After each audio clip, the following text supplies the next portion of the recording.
ਚਲੋ ਦੋਸਤੋ, ਅੱਜ ਲੈ ਕੇ ਚੱਲਦੇ ਹਾਂ ਤੁਹਾਨੂੰ ਦੁਆਬੇ ਦੇ ਇੱਕ ਖਾਸ ਅਤੇ ਮਸ਼ਹੂਰ ਪਿੰਡ ਭੀਖੋਵਾਲ।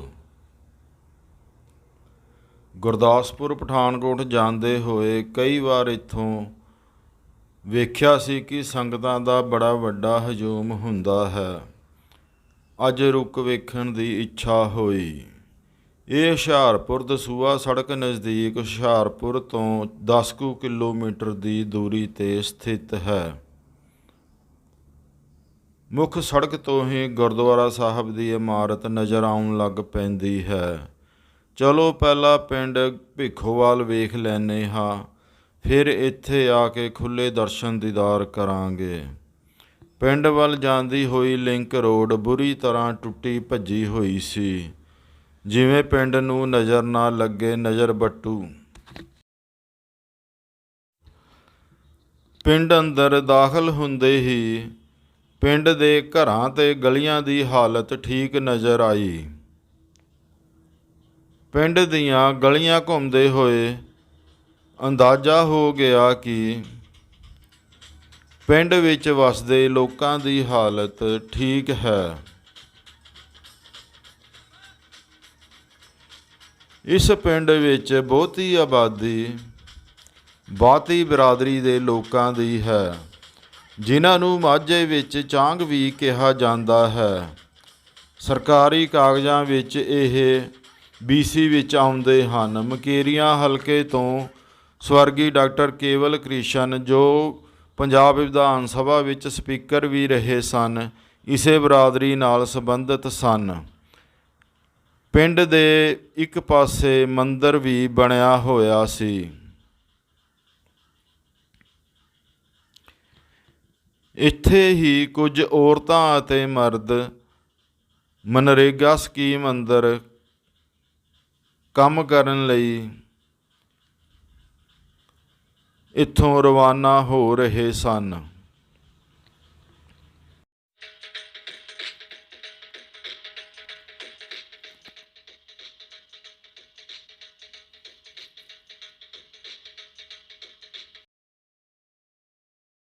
ਇੱਥੇ ਪਿੰਡ ਭੀਖੋਵਾਲ ਵਿੱਚ ਮਨਰੇਗਾ ਸਕੀਮ ਵਿੱਚ ਸੜਕਾਂ ਦੇ ਕੰਢੇ ਟਾਇਲ ਲੱਗਣ ਦਾ ਕੰਮ ਚੱਲ ਰਿਹਾ ਸੀ। ਇੱਥੇ ਹੀ ਪਿੰਡ ਦੇ ਸਰਪੰਚ ਸ਼੍ਰੀਮਤੀ ਸ਼ਕੁੰਤਲਾ ਜੀ ਦੀ ਅਗਵਾਈ ਵਿੱਚ ਪਿੰਡ ਦੇ ਵਿਕਾਸ ਹੋ ਰਹੇ ਸਨ। ਕੰਮ ਦੇ ਨਜ਼ਦੀਕ ਹੀ ਉਹਨਾਂ ਦੇ ਪਤੀ ਸ਼੍ਰੀਮਾਨ ਪ੍ਰੇਮ ਚੰਦ ਜੀ ਖੜੇ ਸਨ। ਉਹਨਾਂ ਨਾਲ ਮੁਲਾਕਾਤ ਹੋਈ ਤੇ ਉਹਨਾਂ ਨੇ ਪਿੰਡ ਬਾਰੇ ਦੱਸਿਆ। ਹਾਂਜੀ, ਹੁਣ ਉਹਨਾਂ ਕੋਲੋਂ ਜਾਣਕਾਰੀ ਲੈਂਦੇ ਹਾਂ। ਪਿੰਡ ਵਿੱਚ ਰਵਿਦਾਸ ਬਰਾਦਰੀ ਦੇ ਵੀ ਬਹੁਤ ਘਰ ਹਨ। ਉਹਨਾਂ ਦੀ ਆਰਥਿਕ ਹਾਲਤ ਕਿਹੋ ਜਿਹੀ ਹੈ? ਤਕਰੀਬਨ ਠੀਕ ਆ ਜੀ। ਕੁਛ ਵੀ ਲੋਕ ਤਾਂ ਸਰਕਾਰੀ ਨੌਕਰੀਆਂ ਵੀ ਕਰਦੇ ਆ ਜੀ, ਅਤੇ ਮਿਹਨਤ ਮਜ਼ਦੂਰੀ ਦਾ ਕਰਕੇ ਵੀ ਉਹ ਆਪਣਾ ਗੁਜ਼ਾਰਾ ਕਰਦੇ। ਬੜਾ ਵਧੀਆ ਚੱਲ ਰਿਹਾ ਕੰਮ। ਇਹਦਾ ਮਤਲਬ ਪਿੰਡ ਵਿੱਚ ਜਿਹੜੀਆਂ ਮੁੱਖ ਬਰਾਦਰੀਆਂ ਗਿਣੀਆਂ ਜਾਂਦੀਆਂ ਹਨ ਵੀ ਜਿਨ੍ਹਾਂ ਦੀ ਆਰਥਿਕ ਹਾਲਤ ਕਮਜ਼ੋਰ ਹਨ, ਉਹ ਇਸ ਪਿੰਡ ਵਿੱਚ ਬਿਲਕੁਲ ਠੀਕ ਠਾਕ ਅਤੇ ਸੁਖੀ ਵਸ ਰਹੇ ਹਨ। ਹਾਂਜੀ, ਬਿਲਕੁਲ ਸਹੀ ਆ ਜੀ। ਸਾਰੇ ਬਿਲਕੁਲ ਆਪਣੇ ਗੁਜ਼ਾਰਾ ਕਰਦੇ, ਮਿਹਨਤ ਮਜ਼ਦੂਰੀ ਕਰਕੇ, ਜਿਸ ਤਰ੍ਹਾਂ ਵੀ ਹੁੰਦਾ ਬੜੇ ਆਰਾਮ ਨਾਲ ਆਪਣੀ ਜੀਵਿਕਾ ਕਮਾ ਰਹੇ ਆ। ਹਾਂਜੀ, ਚਲੋ ਇਹ ਤਾਂ ਸੁਣ ਕੇ ਬਹੁਤ ਚੰਗਾ ਲੱਗਾ ਵਾ ਵੀ ਜਿਨ੍ਹਾਂ ਨੂੰ ਕਿਸੇ ਸਮੇਂ ਲਤਾੜੇ ਹੋਏ ਆਪਾਂ ਕਹਿੰਦੇ ਸੀ, ਉਹ ਇਸ ਸਮੇਂ ਬੜੇ ਚੰਗੀ ਹਾਲਤ ਵਿੱਚ ਆਪਣਾ ਜੀਵਨ ਬਤੀਤ ਕਰ ਰਹੇ ਹਨ। ਸੁਣਿਆ ਹੈ ਕਿ ਇਸ ਪਿੰਡ ਦੇ ਵਿੱਚੋਂ 1962 ਦੀ ਜੰਗ ਵਿੱਚੋਂ ਵੀ ਕੋਈ ਸ਼ਹੀਦ ਸੀ। ਸ਼ਹੀਦ ਜੋਗਿੰਦਰ ਸਿੰਘ, ਜਿਹੜਾ 1962 ਦੀ ਜੰਗ ਵਿੱਚ ਸ਼ਹੀਦ ਹੋਇਆ ਸੀ, ਉਹਨਾਂ ਦੀ ਯਾਦ 'ਚ ਅਸੀਂ ਕਿਸੇ ਟਾਈਮ ਉਹਨਾਂ ਦੀ ਯਾਦ ਨੂੰ ਤਾਜ਼ਾ ਰੱਖਣ ਲਈ ਆਪਾਂ ਕੁਛ ਨਾ ਕੁਛ ਕਰਦੇ ਰਹੀਦਾ ਜੀ। ਇਹ ਤੁਸੀਂ ਪਿੰਡ ਦੀ ਆਬਾਦੀ ਬਾਰੇ ਕੁਛ ਦੱਸੋਗੇ? ਸਾਡੇ ਕਰੀਬ 2000 ਦੇ ਆਬਾਦੀ ਆ ਜੀ। ਹਾਂਜੀ, ਜਿਸ ਵਿੱਚ ਮੇਨ ਬਰਾਦਰੀ ਬਾਤੀ ਆ, ਜਿਹੜੇ ਜ਼ਿਆਦਾ, ਅਤੇ ਕੁਛ ਹਰੀਜਨ ਵਗੈਰਾ। ਹਾਂਜੀ, ਇੱਥੇ ਇਹ ਗੱਲ ਦੱਸਣਯੋਗ ਹੈ, ਇਹਨਾਂ ਨੇ ਜੋ ਦੱਸਿਆ ਹੈ ਬਾਤੀ ਬਰਾਦਰੀ, ਇਹਨਾਂ ਨੂੰ ਸਾਡੇ ਗੁਰਦਾਸਪੁਰ ਮਕੀਰੀਆਂ ਦੇ ਇਲਾਕੇ ਵਿੱਚ ਚਾਂਗ ਬਰਾਦਰੀ ਵੀ ਕਹਿੰਦੇ ਹਨ, ਜਿਨ੍ਹਾਂ ਵਿੱਚੋਂ ਪੰਜਾਬ ਦੇ ਬਹੁਤ ਦੇਰ ਸਪੀਕਰ ਰਹੇ ਸਵਰਗੀ ਡਾਕਟਰ ਕੇਵਲ ਕ੍ਰਿਸ਼ਨ ਜੀ ਆਉਂਦੇ ਸਨ। ਹਾਂਜੀ, ਹੁਣ ਦੱਸੋ ਪਿੰਡ ਦੇ ਵਿੱਚ ਕਿੰਨੇ ਕੁ ਘਰ ਹੋਣੇ? ਕਰੀਬ 450-500 ਦੇ ਕਰੀਬ ਘਰ ਆ ਜੀ। ਅਤੇ ਉਹਨਾਂ ਵਿੱਚੋਂ ਮੁੱਖ ਆਬਾਦੀ ਕਿਹੜੀ ਬਰਾਦਰੀ ਦੀ ਹੈ? ਬਹੁਤੀ ਬਰਾਦਰੀ ਨਾਲ ਸੰਬੰਧ ਰੱਖਦੀ ਹੈ ਜੀ, ਬਹੁਤੀ ਜਿਹੜੀ ਮੁੱਖ ਆਬਾਦੀ ਹੈ ਜੀ। ਹਾਂਜੀ, ਤੇ ਪਿੰਡ ਅੰਦਰ ਦੂਜੀਆਂ ਜਨਰਲ ਕਾਸਟਾਂ ਦੇ ਵੀ ਘਰ ਹੋਣਗੇ, ਇਹਨਾਂ ਵਿੱਚੋਂ ਜੱਟਾਂ ਦੇ ਅੰਦਾਜ਼ਨ ਕਿੰਨੇ ਕੁ ਘਰ ਹੋਣੇ ਆ? 7 8 10 ਘਰ ਜੱਟਾਂ ਦੇ ਆ ਜੀ, ਕੁਛ ਪੰਡਤਾਂ ਦੇ ਘਰ ਹੈਗੇ ਆ ਜੀ। ਅੰਦਾਜ਼ਨ ਬ੍ਰਾਹਮਣ ਬਰਾਦਰੀ ਦੇ ਕਿੰਨੇ ਕੁ ਘਰ ਹੋਣਗੇ? 4 5 ਘਰ ਹੈਗੇ ਜੀ ਉਹਨਾਂ ਦੇ ਵੀ। ਹਾਂਜੀ, ਇਸ ਤੋਂ ਇਲਾਵਾ ਸੈਣੀ ਬਰਾਦਰੀ ਆ ਜੀ, ਤੇ ਹੋਰ ਵੀ ਸੈਣੀ ਬਰਾਦਰੀ ਦੇ ਕਿੰਨੇ ਕੁ ਘਰ ਹੋਣਗੇ? 20 22 ਘਰ ਦੇ ਕਰੀਬ ਹੋਣੇ ਆ ਜੀ ਉਹ ਵੀ। ਹਾਂਜੀ ਹਾਂਜੀ, ਤੇ ਪਿੰਡ ਦੇ ਵਿੱਚ ਆਮ ਲੋਕਾਂ ਦੀ ਆਰਥਿਕ ਹਾਲਤ ਕਿਹੋ ਜਿਹੀ ਹੈ? ਪਿੰਡ ਵਿੱਚ ਆਰਥਿਕ ਹਾਲਤ ਬਿਲਕੁਲ ਵਧੀਆ ਜੀ। ਹਾਂਜੀ, ਹਾਂਜੀ, ਤੇ ਇਹਦਾ ਮਤਲਬ ਵੀ ਪਿੰਡ ਦੇ ਵਿੱਚ ਜਿਹੜੇ ਆਮ ਲੋਕ ਹਨ ਉਹ ਸੁਖੀ ਸ਼ਾਂਤੀ ਵਸ ਰਹੇ ਹਨ। ਉਹਨਾਂ ਦਾ ਆਪਸੀ ਬਰਾਦਰੀ ਕਰਕੇ ਕੋਈ ਝਗੜਾ ਵਗੈਰਾ ਰਹਿੰਦਾ ਹੈ ਜਾਂ ਪਿੰਡ ਦੇ ਸਾਰੇ ਲੋਕ ਮਿਲ ਜੁਲ ਕੇ ਰਹਿੰਦੇ ਹਨ? ਸਾਡੇ ਪਿੰਡ ਵਿੱਚ ਸਾਰੇ ਲੋਕ ਰਲ ਮਿਲ ਕੇ ਰਹਿੰਦੇ ਹਨ ਤੇ ਕੋਈ ਝਗੜਾ ਨਹੀਂ, ਬੜੇ ਪਿਆਰ ਨਾਲ ਰਹਿੰਦੇ ਹਨ। ਪਿੰਡ ਵਿੱਚ ਰਵਿਦਾਸ ਬਰਾਦਰੀ, ਜਿਨ੍ਹਾਂ ਨੂੰ ਇੱਧਰ ਆਧਰਮੀ ਵੀ ਕਿਹਾ ਜਾਂਦਾ ਹੈ, ਦੀ ਆਰਥਿਕ ਹਾਲਤ ਠੀਕ ਹੀ ਨਹੀਂ ਸਗੋਂ ਵਧੀਆ ਸੀ। ਪਿੰਡ ਵਿੱਚੋਂ ਬਹੁਤੇ ਪਰਿਵਾਰਾਂ ਦੇ ਜੀ ਬਾਹਰ ਵਿਦੇਸ਼ਾਂ ਵਿੱਚ ਗਏ ਹੋਏ ਹਨ। ਪੜ੍ਹਾਈ ਲਿਖਾਈ ਪੱਖੋਂ ਵੀ ਇਹ ਪਿੰਡ ਠੀਕ ਠਾਕ ਸੀ। ਪਿੰਡ ਵਿੱਚ ਸ਼ਹਿਰਾਂ ਵਾਂਗ ਕਲੋਨੀ ਵੀ ਕੱਟੀ ਗਈ ਸੀ ਅਤੇ ਪਲਾਟ ਵਿਕ ਵੀ ਗਏ ਸਨ। ਪਿੰਡ ਵਿੱਚ 2 ਰਿਟਾਇਰ ਪ੍ਰਿੰਸੀਪਲ ਰਹਿ ਰਹੇ ਸਨ। ਹੈੱਡਮਾਸਟਰ, ਐਕਸਾਈਜ਼ ਮਹਿਕਮੇ 'ਚੋਂ ਉੱਚ ਅਧਿਕਾਰੀ, ਪੁਲਿਸ ਅਤੇ ਆਰਮੀ ਵਿੱਚ ਸੇਵਾਰਤ ਲੋਕਾਂ ਦੀ ਗਿਣਤੀ ਵੀ ਚੰਗੀ ਸੀ, ਜਿਸ ਤੋਂ ਪਿੰਡ ਵਿੱਚ ਸਿੱਖਿਆ ਦੇ ਪੱਧਰ ਦਾ ਪਤਾ ਲੱਗਦਾ ਹੈ। ਪਿੰਡ ਦੇ ਬਾਹਰਲੇ ਪਾਸੇ ਹੀ ਸਰਕਾਰੀ ਹਾਈ ਸਕੂਲ ਵੀ ਬਣਿਆ ਹੋਇਆ ਸੀ। ਅੰਦਰ ਖੁੱਲ੍ਹਾ ਖੇਡ ਮੈਦਾਨ ਸੀ। ਪਿੰਡ ਦਾ ਨੌਜਵਾਨ ਜੀ ਨੂੰ ਪਿੰਡ ਉੱਤੇ ਬਹੁਤ ਮਾਣ ਲੱਗਦਾ ਸੀ ਅਤੇ ਪਿੰਡ ਬਾਰੇ ਬਹੁਤ ਕੁਝ ਦੱਸਣਾ ਚਾਹੁੰਦਾ ਸੀ। ਨਾਲ ਗੱਲਬਾਤ ਹੋਈ। ਹਾਂਜੀ, ਤੁਹਾਡਾ ਕੀ ਨਾਂ ਹੈ? ਹਾਂਜੀ, ਮੇਰਾ ਨਾਮ ਹੈ ਜੀ ਰੋਹਿਤ ਦੱਤਾ, ਮੈਂ ਇਸ ਭਿੱਖਵਾਲ ਦਾ ਹੀ ਰਹਿਣ ਵਾਲਾ। ਅੱਛਾ ਜੀ, ਤੁਸੀਂ ਪਿੰਡ ਦੀ ਨੌਜਵਾਨੀ ਬਾਰੇ ਕੁਝ ਦੱਸੋਗੇ? ਕਿਉਂਕਿ ਅੱਜ ਕੱਲ੍ਹ ਪਿੰਡਾਂ ਦੇ ਵਿੱਚ ਨਸ਼ਿਆਂ ਦਾ ਬਹੁਤ ਜ਼ੋਰ ਰਹਿੰਦਾ ਹੈ।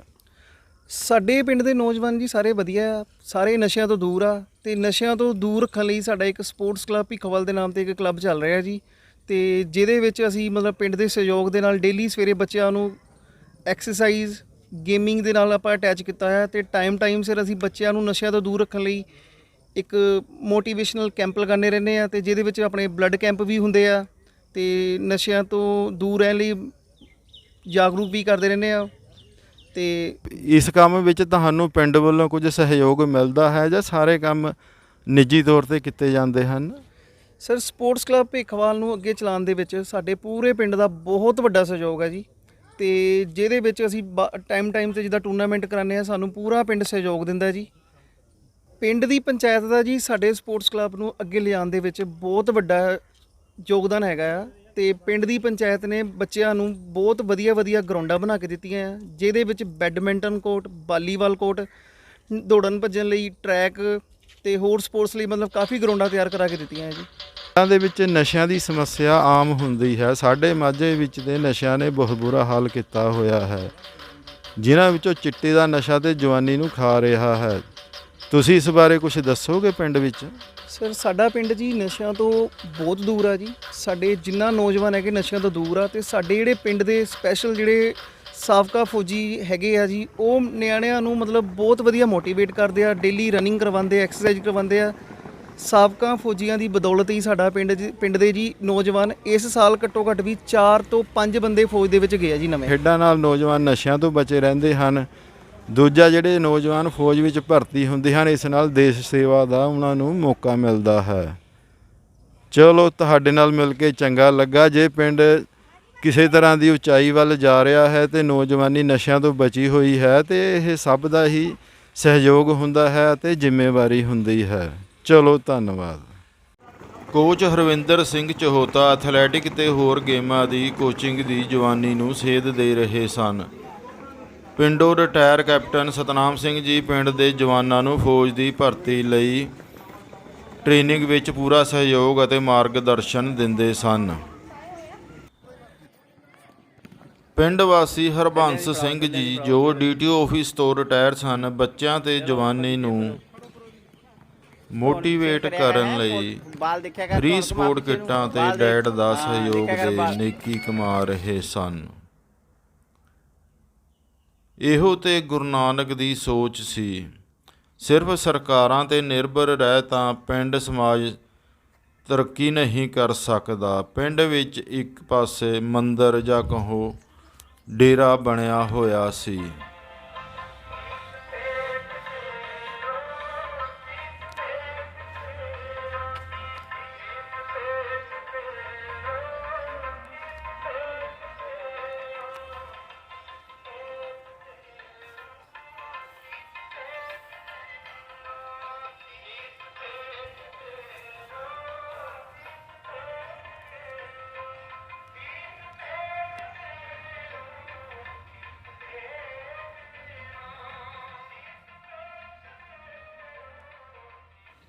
ਪਿੰਡ ਦੀ ਨੌਜਵਾਨੀ ਸਪੋਰਟਸ ਕਲੱਬ ਨੇ ਬਿਜਲੀ ਦੇ ਖੰਭਿਆਂ ਤੇ ਰੰਗ ਰੋਗਨ ਕਰ ਨਸ਼ਿਆਂ ਤੋਂ ਬਚਣ ਲਈ ਸਲੋਗਨ ਲਿਖੇ ਹੋਏ ਸਨ।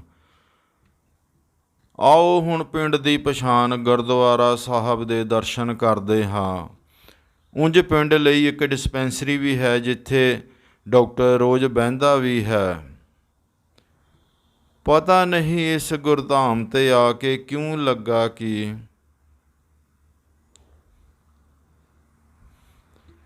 ਇੱਥੇ ਆ ਕੇ ਪੁਰਾਣੇ ਗੁਰੂ ਨਾਨਕ ਦੇ ਯੁੱਗ ਵਿੱਚ ਪਹੁੰਚ ਗਏ ਹਾਂ। ਗੁਰੂ ਨਾਨਕ ਦਾ ਸੱਚ ਬੋਲ ਰਿਹਾ ਸੀ ਤਾਂ ਅੰਮ੍ਰਿਤ ਵਰਸਾ ਰਿਹਾ ਸੀ।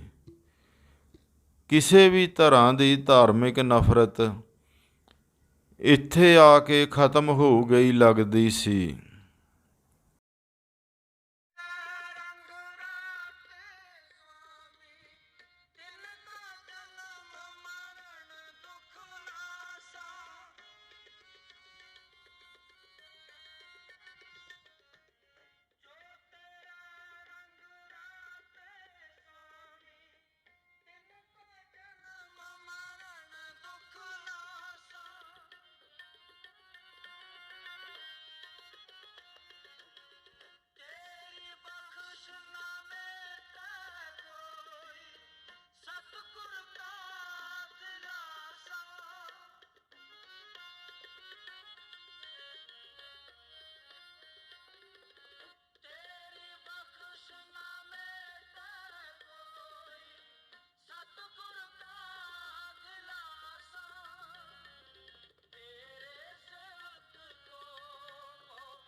ਅੰਦਰ ਹੋਰ ਇਬਾਦਤ ਅਤੇ ਅਕੀਦੇ ਦੇ ਸਥਾਨ ਵੀ ਬਣੇ ਹੋਏ ਸਨ।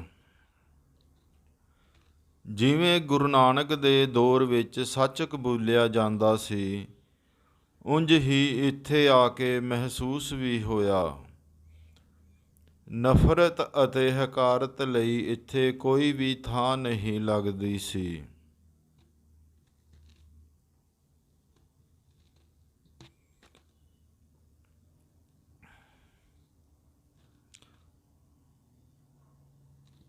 ਸੰਤ ਮਹਾਂਪੁਰਖ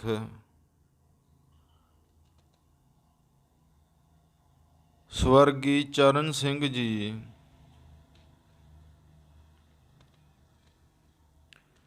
ਇੱਥੇ ਬਾਬਾ ਬੋੜ ਵਾਂਗੂ ਸਰਬ ਸਾਂਝੀਵਾਲਤਾ ਸਾਂਭੀ ਬੈਠੇ ਲੱਗਦੇ ਸਨ।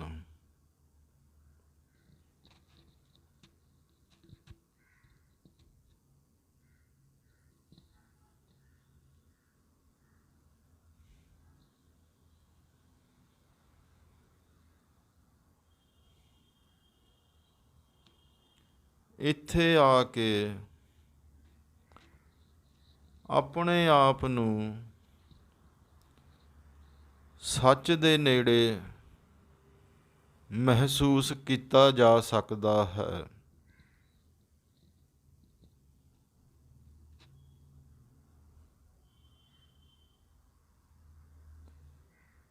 ਹਾਂ, ਸ਼ਾਇਦ ਇਸ ਲਈ ਆਪਣੇ ਅੰਦਰ ਧਾਰਮਿਕ ਸੰਕੀਰਣਤਾ ਅਤੇ ਨਫ਼ਰਤ ਸ਼ਾਇਦ ਖਤਮ ਕਰਨੀ ਜ਼ਰੂਰੀ ਹੈ।